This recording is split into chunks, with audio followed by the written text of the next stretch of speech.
मंडळी, मी छाया आपलं सर्वांचं आपल्या आणखीन एका नवीन व्हिडिओमध्ये अगदी मनापासून स्वागत करते। तर आणखीन एका नवीन दिवसाची मस्त अशी सकाळ सकाळ सुरुवात झालेली आहे आणि व्हिडिओला पण मी सकाळ सकाळ सुरुवात केली। तर वारं भरपूर म्हणजे वाढलंय सकाळ सकाळ ना, तर व्हिडिओमध्ये खरखर वाजत असेल बहुतेक। तर बाहेर आले मी, तर फौजी साहेबांनी मला बाहेर आज सडा रांगोळी काहीच नाही करून दिलं। म्हणले ड्युटीवरून आलं ना मी सकाळी, मला पोर्च धुवायचंय म्हणले, तर रांगोळी काय काढू नको, मी तुझी रांगोळी धुवून काढीन म्हणले। झाडाला पाणी घालायचंय मला आणि पोर्च 2-3 दिवस झाले धुतलं नाही, तर धुवून काढायचे। तर फौजी साहेब ड्युटीवरून आले, चहा पाणी झालंय त्यांचं सगळं। चहा पाणी ड्युटीवरून आल्यानंतर उरकुस्तवर मी स्वयंपाक केलाय। मुलं गेले कॉलेजला, राजू गेला कामाला आणि फौजी साहेब मीच घरी येतात। तर फौजी साहेब आता धुवून काढायला बोर चालू करतेत। हे पा झाडांचे पानं उचली देत, ते पाईपामध्ये गुत्ते ना त्यामुळं, तर असं झाडांचे पानं गळत राहतात। धूळ येते, आता उन्हाळा चालू झालाय ना आणि झाडाचे जे पिकलेले पान आहेत ना, तर ते गळत राहतात थोडेफार। तर लावता काय बोर? लावते। आणि आपले जास्वंदी पाठीमागं कट केल्या होत्या ना, इतके फुटलेत त्या काय सांगायचं। हे पारिजातकचं झाड किती मोठं झालंय। हे पारिजातकचं झाड, पांढरे जास्वंदीचं झाड आणि इथं लाल जास्वंदीचं झाड असं कटिंग केली होती। मला वाटतं 2-3 महिने होत आले। इतके फुलं यायला लागलेत ना जास्वंद्यांना, खूप मस्त बहरले आता। तर ते जास्वंदी दाखवते मी तुम्हाला, किती छान एकदम मोठं टपुरं फुल येते, लाल लाल भडक असं पाहिलं ना खूप भारी वाटते। तर आता पूजेला जास्वंदीचे फुलं पण निघायला लागले। दूध आले आले आले।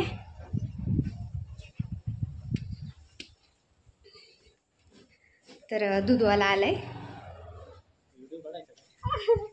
अजून 1 लिटर वाढवायचं दूध, आता दही लावायचं ना आता, म्हणजे उन्हाळ्यात आहे का आता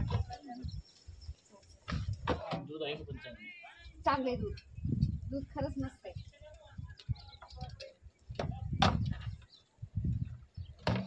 तर हा भैया दूधवाला आमचा गाववालाच आहे ना, तर फौजी साहेब त्याला चिडवत होते, म्हणले तू आता यूट्यूबमध्ये दिसणार आहे। तर भैया बोलला काही हरकत नाही, आमच्या घरचे तुमचे व्हिडिओ पाहतात।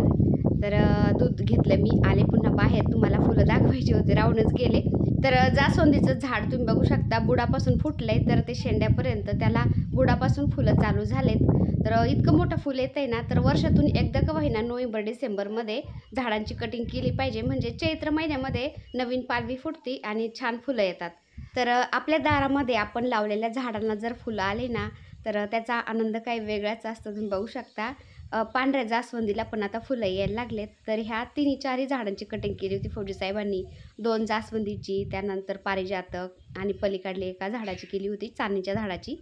तर 3-4 पण झाडं भारी झालेत एकदम।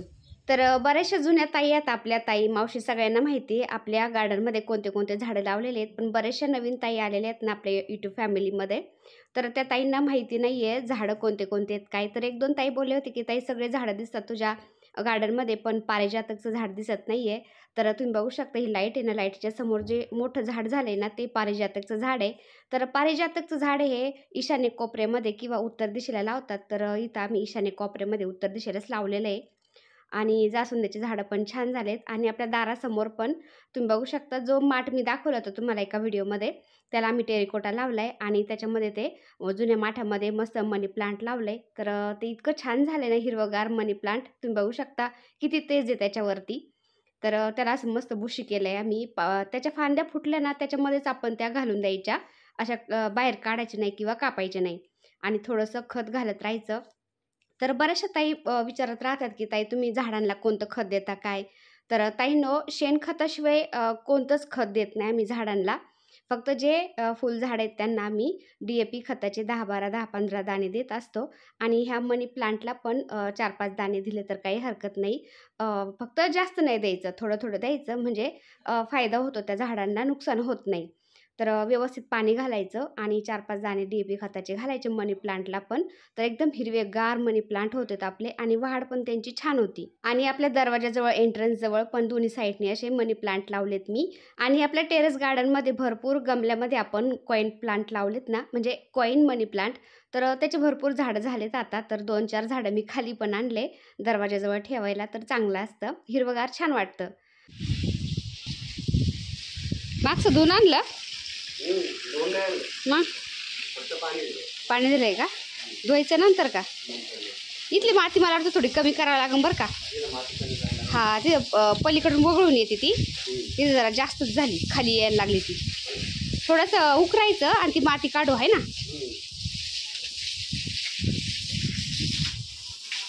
गोड पाणी मारा ना त्याच्यावर. गोडच आहे का? मला वाटलं बोर लावलाय. झाडाला गोड पाणी घाला आणि खाली धुवायला मग बोरचं लावा.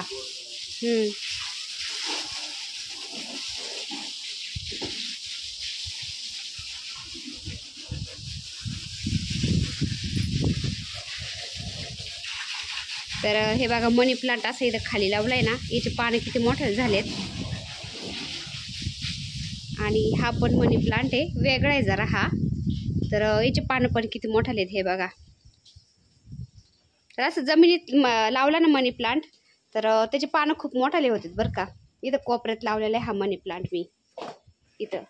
तर इथं पण वरती चाललाय इकून आणि हा कोपऱ्यातून पण वरती चाललाय आता हा. आणि हे आपलं ॲडेनियमचं झाड.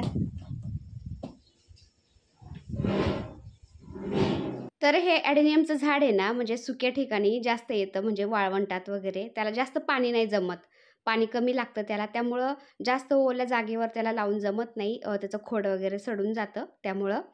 तर ॲडेनियमच्या झाडाविषयी एक म्हण पण आहे, कारण त्याला पानं कमी असतात त्यामुळं. तर असं म्हणतात की पानांनीही साथ सोडली तरी पण पठ्ठ्यांनी बहरणं काही सोडलं नाही. कारण तुम्ही भरपूर ठिकाणी पाहिलं असेल त्याला पानं कमी असतात पण त्याला फुलं इतके येतात ना सीझनमध्ये. आता उन्हाळा लागलाय ना, तर ते पावसाळा संपूपर्यंत त्याला फुलं काही कमी होणारच नाही. ॲडेनियमला काही जास्त वाढ नसती, ते थोडंसं फुटतं शेंड्याला फांदीच्या आणि तेवढ्याच ठिकाणी त्या भरपूर कळ्या येतात. सीझनमध्ये ते फुलं कमीच होत नाही.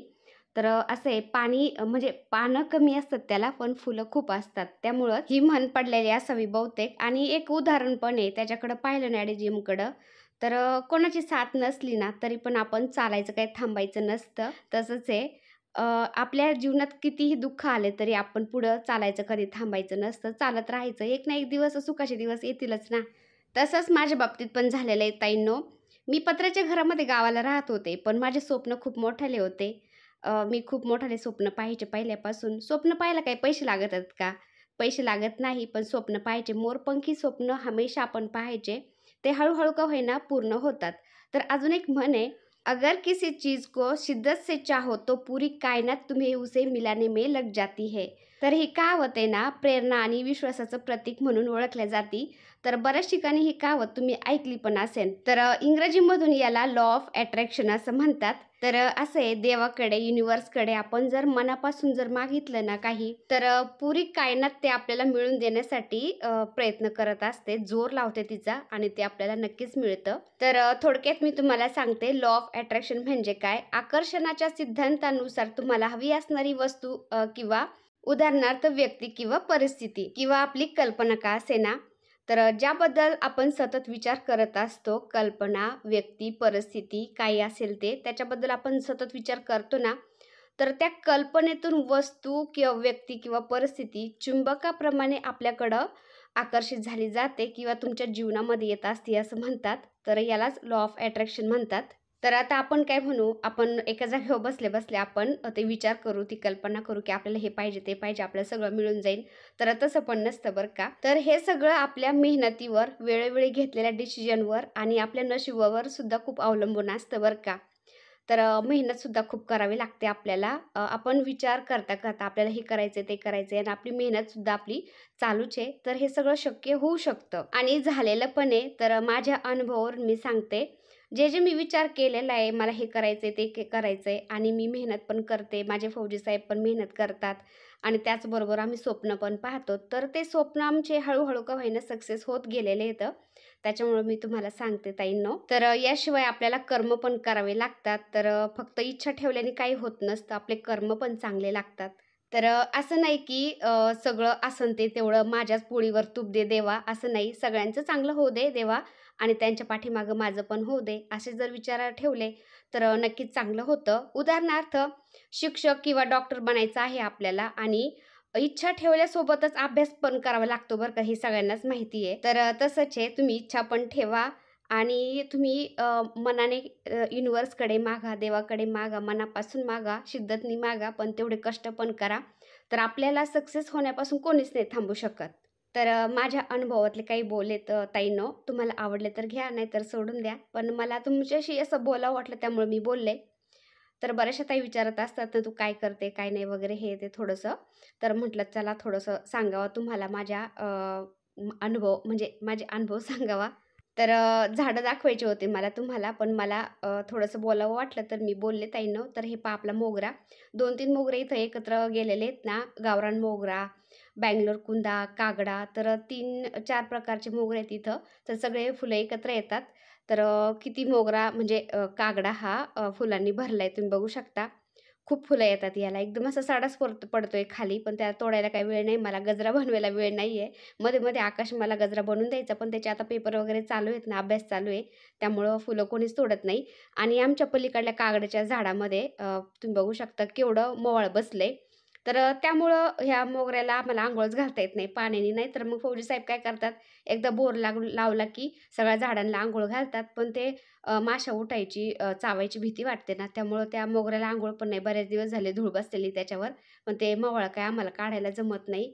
आणि ते फौजी साहेब बोलतात, "कशाला बाबा ते थेंब-थेंब मध गोळा करतात आणि आपण कशाला काढायचं ते? त्यांना राहू दे त्याच्यातच. जेव्हा जायचे तेव्हा ते उठून जातील." तर असं आहे, मवाळ खूप मोठं होत आलंय त्याच्यामध्ये. तर हे पहा जास्वंदीची तर कटिंग लावली होती ना मी छोटीशी, ती केवढी झाली आता. आणि ह्या दिवसात इतके झाडं बहरतात ना ताईंनो, असं झाडांकडे पाहिलं ना मन असं एकदम मस्त भरून जातं, सुकून मिळतो. आपण त्यांना जीव लावतो ना लेकरासारखं झाडांना, तर ते सुद्धा आपल्याला भरभरून आनंद देण्यासाठी कुठंच कमी पडत नाही हे झाडं.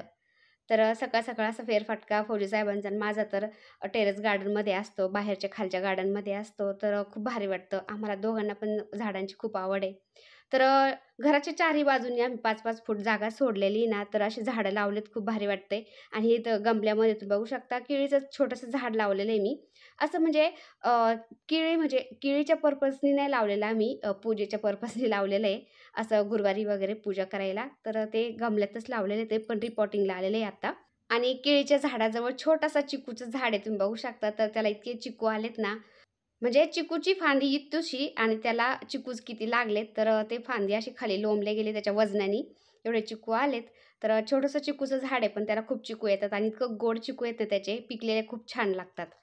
तर इथं छोटीशी मिरची, त्याला मिरच्या अशा लाल झाल्यात आता निबर मिरच्या झाल्यात. तर असं कुठं-मुठं फौजी साहेब मिरच्याची रोपं लावतील, काही ना काही लावून देत असतात. आणि आपले गलांड्याची झाडं. तर ह्या गलांड्याच्या झाडांना आहे ना 12ही महिने फुलं असतात आणि खूप लवकर फुलं येतात त्याला. तर रोज फुलं आहे ना आपल्या देवासाठी कमीच पडत नाही. आता तर जास्वंदीला पण फुलं यायला लागलेत, गलांड्याची फुलं, मोगऱ्याची फुलं, खूप भरपूर फुलं, ताटभर फुलं निघतात रोज आता देवांना. तर ह्या झाडाची पण मी इथं कटिंग लावल्या होत्या 2 ना, तर ते पण खूप मोठाले झालेत.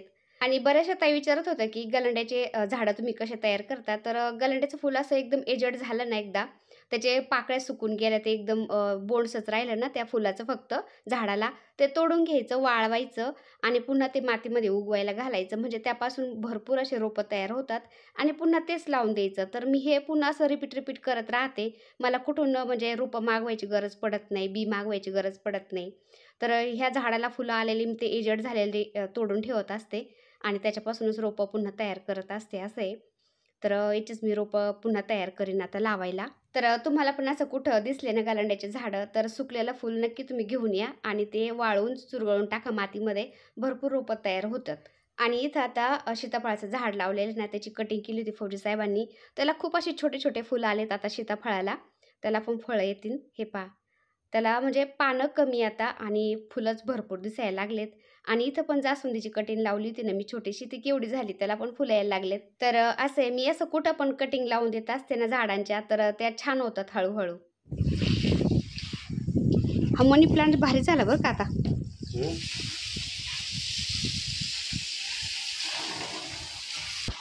म्हणजे पायी त्याला एकदम घट्ट पकडतो तो. हा, निघत नाही अजिबात. हा काय याचीच कटिंग लावली होती मी त्या पानांची. भारी आलाय तिकडं पण मस्त भिंतीला पकडन तो आता.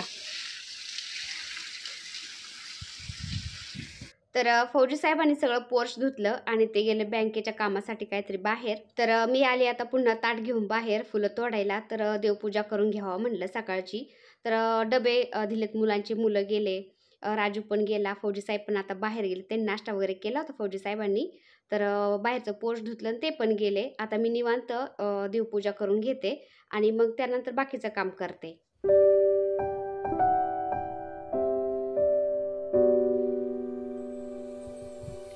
तर आज मी गलांड्याचे फुलं तोडलेच नाही, कारण जास्वंदीलाच भरपूर फुलं निघले. पांढरे फुलं, लाल फुलं आणि मोगऱ्याची फुलं घेतले थोडेसे महादेवांच्यासाठी. सगळं मंदिरच फुलांनी भरून टाकायचं ना, ते पण चांगलं नाही वाटत. त्यामुळं मी थोडेसेच फुलं तोडलेत आणि देवांना मी अंघोळ घातली, त्यांना स्थान दिलं आणि हे पहा देवपूजा करून घेतली. फुलं वाहिलेत मी. तर आता बाकीचं काम आवरून घेते मी. तर घर सकाळ-सकाळ झाडून मी पोचा मारून घेतला होता मॉबनी. पण रोज काय करते मी, असं मला घर थोडंसं खराब वाटलं ना कानेकोपरे, मग मी काय करते, गरम पाणी घेते आणि गरम पाण्याने रोज एकच रूम पुसते हाताने, जास्त नाही पुसत. कंबरडं कामातून जातं. त्यामुळं मग असं मनाला वाटलं ना आता खराब वाटते बाबा, मेंचत वाटते जरा कानेकोपरे, कारण कानेकोपऱ्यामध्ये मॉब काही घुसत नाही, व्यवस्थित ते पुसलं जात नाही ना. त्यामुळं गरम पाण्याने ना 4-5 दिवसातून, 8 दिवसातून घर असं पुसून घ्यावंच लागतं. आणि ते पण मी असं एकदम नाही पुसत सगळं घर. रोज एक-एकच रूम घेत असते. आज हॉल पुसणार आहे, उद्या मग एक बेडरूम, त्याच्यानंतर तिसऱ्या दिवशी दुसरं बेडरूम, असं एक-एक पुसत असते. म्हणजे ते सगळं घर होऊन जातं. एकदम लोड येत नाही आपल्याला कामाचा, कारण घरात भरपूर कामं असतात ना, तेवढंच काम नसतं आपल्याला. तर आपलं बाकीचं घरातलं स्वयंपाक, किचन, बाहेरचं सगळं आवरलं, झाडू पोछा झाला ना, त्यानंतर मग एक रूम घ्यायचा फक्त आणि त्याला पूर्ण डीप क्लिनिंग करायचं. कानेकोपरे झाडून-झुडून, जाळ्या काढून, गरम पाण्याने चकाचक पुसून काढायचं. एक मनाला वेगळीच पॉझिटिव्हिटी वाटते आणि मनाला शांती मिळते. बघा आपलं घर बाबा चकाचक आहे, कानेकोपरे छान केलेत आपण. तर तुम्ही करून पहा एकदा असं. एक रूम, रोज एक रूम घ्यायचं आणि क्लीन करून काढायचं. मस्त गरम पाण्याने पुसून काढायचं. किती छान वाटतंय बघा. आता मी सकाळी झाडू मारला होता, पोछा मारला होता सगळ्या घराला. पण आता हॉल मी घेतलाय ना क्लीन करायला.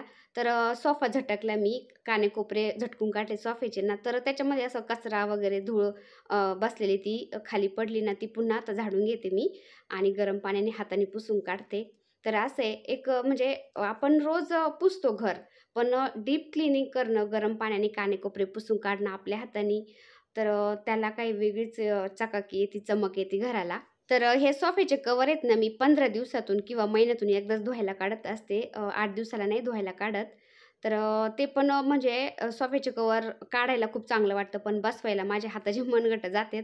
ते व्यवस्थित बसवावं लागतात, नाहीतर मग ते माणूस बसलं आणि त्याच्यावरती त्या चुरकुट्या अशा पडतात, घड्या पडतात. त्यामुळं ते एकदम व्यवस्थित बसवावं लागतात. मला 15-20 मिनिटं, अर्धा तास तर ते कव्हरच बसवायला लागते. तर फौजी साहेबांनी पोर्च धुवून काढल्यानंतर मी देवपूजा केली. त्यानंतर किचन आवरलं, भांडे घासले स्वयंपाकाचे सगळे आणि हे हॉल नीट करायला घेतलंय आता. तर आकाश गेला होता सकाळ-सकाळ, पेपर होता त्याचा. तर पेपरला गेला होता, तो पण आलाय आणि मोठा मुलगा पण गेलेला आहे, त्याचा पण पेपर आहे. तर तो पण येणार अर्ध्या 1 तासामध्ये आता. तर असे सगळे जातात दुपारपर्यंत, घरी येतात, नाहीतर मग थेट संध्याकाळी येतात. आता पेपर आहे त्याच्यामुळे मुलं लवकर आले, नाहीतर मग थेट 3-4 वाजता घरी येतात. तर सकाळ-सकाळ खूप घाई गडबड असते कामाची, सगळ्यांचे डबे द्यायचे. मोठा मुलगा जातो कॉलेजला, आकाश जातो. त्यानंतर फौजी साहेब पण ड्युटीवर जातात आणि राजू पण कामाला जातो. मग मी एकटीच घरी. माझं दिवसभर असं घरातलं काम चालू राहतं. किचन, स्वयंपाक, भांडे सगळं आवरलं ना, झाडू पोछा. त्यानंतर घराचा रोज एक कोपरा मी नीट करायला काढत असते असा. तर बेसिनचा कोपरा तरी मी नीट करायला काढन. 2 बेसिनचे काउंटर आहेत आमच्या घरामध्ये. 2 टॉयलेट बाथरूम आहेत. तर एखादं बाथरूम तरी घासायला काढन मी. खिडक्यांचे पडदे तरी धुवायला काढन. मधला पडदा तरी धुवायला काढन. सोफ्याचे कव्हर तरी काढन. तर असं माझं काही ना काही काम खुटरूट चालूच राहतं घरामध्ये. आणि त्यातल्या त्यात मग हे आवरलं की आपला व्हिडिओ एडिटिंगला बसायचं, व्हिडिओ अपलोड करायचा. हे असं दिवसभर माझं काम चालू राहतं. तर सोफ्याचे कव्हर बसवायला तुम्ही पाहू शकता, माझे असे नाकीनऊ येतात ना, एक सुद्धा सुरकुटी मला त्या कव्हरला आवडत नाही. एकदम क्लीन, एकदम असा व्यवस्थित बसला पाहिजे तो. तर फौजी साहेब मला ओरडत राहतात, "इतकी चकसून बाई तू, तुला दुसऱ्याने कव्हर बसवलेले आवडणार नाही, काहीच नाही, मग तुझी तूच बसवत बस" म्हणतात. तर मीच माझे कव्हर हे असे सोफ्याचे बसवते. कारण ते कव्हर तात्पुरते आपण आतमध्ये घालतो असे, पण त्याला सुरकुत्या असल्या ना, त्याच्यावरती माणूस बसलं की मग ते सुरकुत्या लगेच निघतात आणि सगळ्या कव्हरला सुरकुत्या पडतात, घड्या पडतात. त्यामुळं त्या व्यवस्थित एकदा बसवल्या ना अशा, म्हणजे कव्हर बसवले ना एकदा व्यवस्थित, तर ते 15 दिवस जागचे हलणारच नाही कव्हर. इतके भारी राहतात. फक्त रोज मग ते झटकून काढायचे असे. तर 15 दिवसातून, महिन्यातून मी असे कव्हर धुवायला काढत असते. उन्हाळ्यात जास्त धुवायला काढावं लागतात, कारण खूप धूळ बसते ना. पावसाळ्यात महिन्यानी काढलं तरी जमतं. तर सोफ्यावरती ना कोणीच काही खायला बसणार नाही. पण बारका मुलगा आहे ना, इतका आगाऊ आहे ना, तो येऊन जाऊन सोफ्यावरतीच काही ना काही खायला बसवणार आणि थोडंफार का होईना त्याच्याकडून सांडतंच आणि मग ते कवर मला धुवायला काढावा लागतो असं आहे. तर सोफ्याला असे कवर बसवून घेतले ना टेन्शन नाही. काही सांडलं ना तरी पण ते कवर धुवायला काढता येतात आणि सोफ्यावर मग सांडलं ना कवर नसल्यावर मग ते धुता येत नाही. डाग तसेच राहतात किंवा सारखं-सारखं ते पुसून, धुवून जमत नाही. त्याचे स्पंज खराब होतात ना. आपण एवढं महागाच्या वस्तू बनवायच्या आणि त्याची केअर नाही करायची. तर त्यामुळे हे कवर आम्ही बसवून घेतलेले आहेत. ज्या भैय्यांकडून आम्ही सोफ्याला स्पंज, कुशन हे बसवून घेतलेले आहेत ना, तर त्याच भैय्यांकडून आम्ही हे माप घेऊन कवर शिवून घेतलेले आहेत. तर फर्निचरमध्ये जे प्लाय असतं ना, प्लायमध्ये घरी साचा बनवलेला आहे सोफ्याचा आणि जे सोफे बनवतात ना, त्या भैय्यांना घरी आणून हे स्पंज बसवून घेतलेले आहेत. एकदम व्यवस्थित कोणी म्हणणारच नाही हा सोफा घरी बनवलेला आहे, विकत आणल्यासारखाच वाटतोय. इतका जड आहे ना हा, जागचा हालत नाही तो. तर असं आहे, पण एकदम मजबूत झालेला आहे तो. तर त्याला असं कवर बसवून घेतलेत ना आम्ही, तर मध्ये-मध्ये मी धुवायला काढते. मग सोफा अजिबात खराब होत नाही. तसं लहान मुलं नाहीत आपली इथं असं काही सांडायला, खराब व्हायला. पण छोटा मुलगा आहे ना आकाश, खूप आगाऊ आहे. तो असं कधी-कधी बसतो खायला आणि सांडतोच. त्यामुळे मलाही क्लीन करावं लागतं. तर हे पहा कवर लावलाय ना, कोणी म्हणेल का आता याला कवर आहे म्हणून. सोफाच म्हणजे सोफ्याचा कलरच तसा आहे असं वाटतं. सोफ्याच्या कलरसारखंच आम्ही कवर शिवून घेतलेला आहे. तर हे पहा कशी तर भेळ खात होता म्हणून मी तुम्हाला बोलत होते. मी एकीकडे सोफ्याचा कवर बसवते आणि दुसरीकडे तो ह्या सोफ्यावरती इकडं भेळ खात बसला होता. तर भेळ तिथं टोमॅटो सॉसची बाटली तिथं असं घेऊन बसतो आणि अचानक ते कलंडतं. मग चहा तरी सांडन, थोडाफार पाणी तरी सांडन. असा आकाश आगाऊ आहे ना, म्हणतात ना, की लहान लेकरू खूप असं खोडकर असतं, आगाऊ असतं. तर आमचं लहान लेकरू असंच आहे, खूप खोडकर आहे ते. असं नाटकं करतं ना. तर आजच एका ताईंची कमेंट होती, की लहान लेकरू असंच असतं. तर टेरेसवरती मी चिप्स बनवायला घेतले होते रविवारी ना, तर त्याला म्हटलं, "तुझा अभ्यास नाही झालेला, तू अभ्यास कर. दाद्या आणि मी चिप्स बनवतो." दाद्याचा अभ्यास झालेला होता. दाद्या म्हणाला, "मी तुला बनवू लागतो." तर एका ताईंनी बरोबर गेस केलं, म्हणजे त्याला म्हणजे बरोबर कॅच केलं, की तो म्हणजे अभ्यास सोडून आमच्याकडेच पाहत होता. तर ताई मला बोलल्या, की "लहान लेकरू असंच असतं." तर आमचा आकाश तसंच आहे. आता दाद्या आलाय कॉलेजवरून, त्याचा पण पेपर होता ना, तर तो पण लवकरच आलाय आणि असे बाहेरून आले कुठून त्यांना वाटतं, की कुठून आलोय मी, कुठून नाही, किती दिवस बाहेर गेलतो, तर ते असे भेटत आहेत. आकाश पण तसाच आहे, सागर पण तसाच आहे आणि फौजी साहेब पण तसेच आहेत. असं आहे. तर फौजी साहेब, दोन्ही मुलं, राजू ह्या चौघांचं असंच आहे. मी घरात कुठं दिसले नाही ना, तर ते मला सगळं घरभर धुंडाळते. कुठे पाहते आणि त्यांना मी घरात नसले ना अजिबात कटत नाही. तर माझं कसं आहे ना, घरामध्ये किलबिल चालूच राहते. हे असं, ते तसं, काही ना काही, काही ना काही करत असते. याच्या संग बोल, त्याच्या संग बोल. माझी अशी बडबड चालू राहते.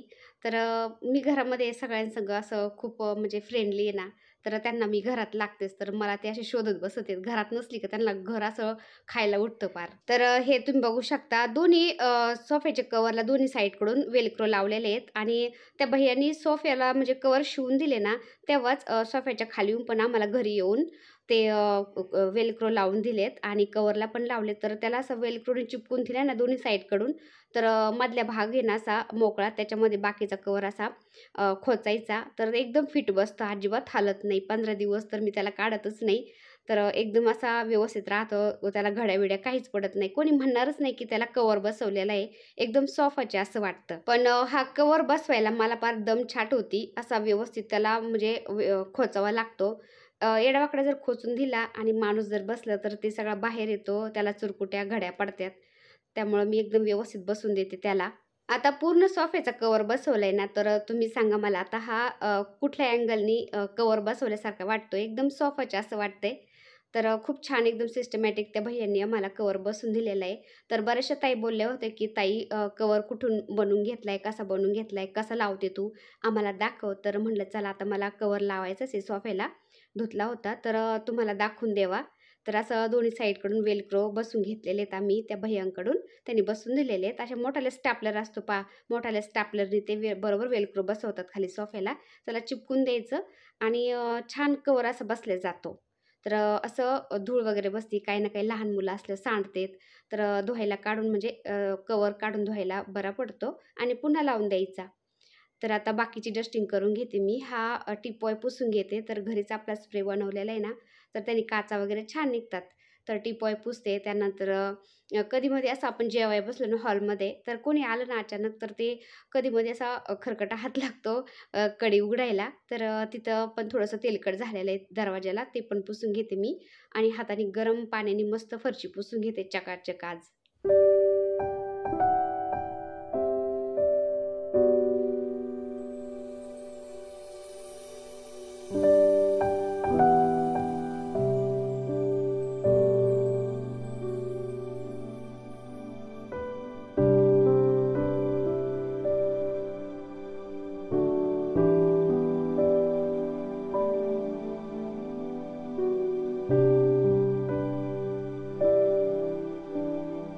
तर हे पहा मी असं फरशी पुसायला लागले ना, मला लोळून असं कानेकोपरे फरशीचे पुसावं लागते. तेव्हा मला तसल्ली होती कुठं. एकदम चकाचक कानेकोपरे मी घासून काढते गरम पाण्याने आणि छान निघतात पण.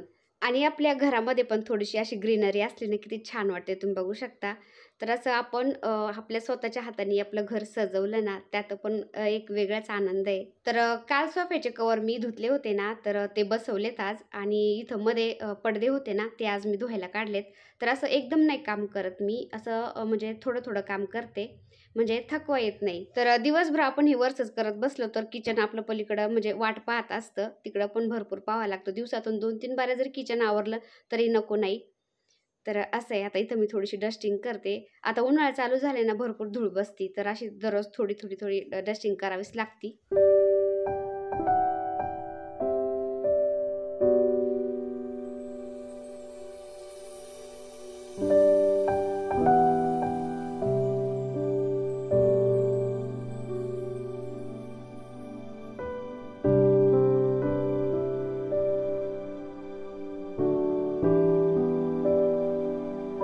तर आपल्या घरातलं सगळं काम आवरल्यानंतर आपल्याला थोडा जरी वेळ मिळाला ना दिवसभर, थोड्या वेळामध्ये आपल्या घराचा एक जरी कोपरा आवरला ना आपण रोज, तर आपलं घर एकदम व्यवस्थित जिथल्या तिथं टापटीप राहतं, अजिबात खराब होत नाही. तर आणि जास्त लोड पण येत नाही आपल्याला एकदम कामाचा मग. तर सगळं आवरल्यानंतर आकाश बोलला, "आपल्याला खरबुजाचा ज्यूस बनव." तर मी मस्त आम्हाला तिघांना ज्यूस बनवले. आम्ही तिघंच आहेत घरी, फौजीसाहेब बाहेर गेलेत आणि राजू पण कामाला गेलेला आहे. तर तिघांना आम्ही मस्त खरबुजाचं ज्यूस बनवलं. तर थंडगार मस्त खरबुजाचा ज्यूस पिते मी आता आणि व्हिडिओ एडिटिंगला बसते. तर चला आता व्हिडिओ एडिटिंगला बसते, नाहीतर मग तुमच्यापर्यंत व्हिडिओ यायला खूप उशीर होतो. तर चला आजचा व्हिडिओ मी इथं सेंड करते. आता व्हिडिओ आवडला असेल तर एक लाईक करा. चॅनलवर नवीन असाल तर प्लीज आपल्या चॅनलला सबस्क्राईब पण करा. चला तर भेटूया पुन्हा अशाच एका छानशा व्हिडिओबरोबर. तोपर्यंत बाय. व्हिडिओ बघितल्याबद्दल खूप खूप धन्यवाद सर्वांचे. सर्वांना श्री स्वामी समर्थ.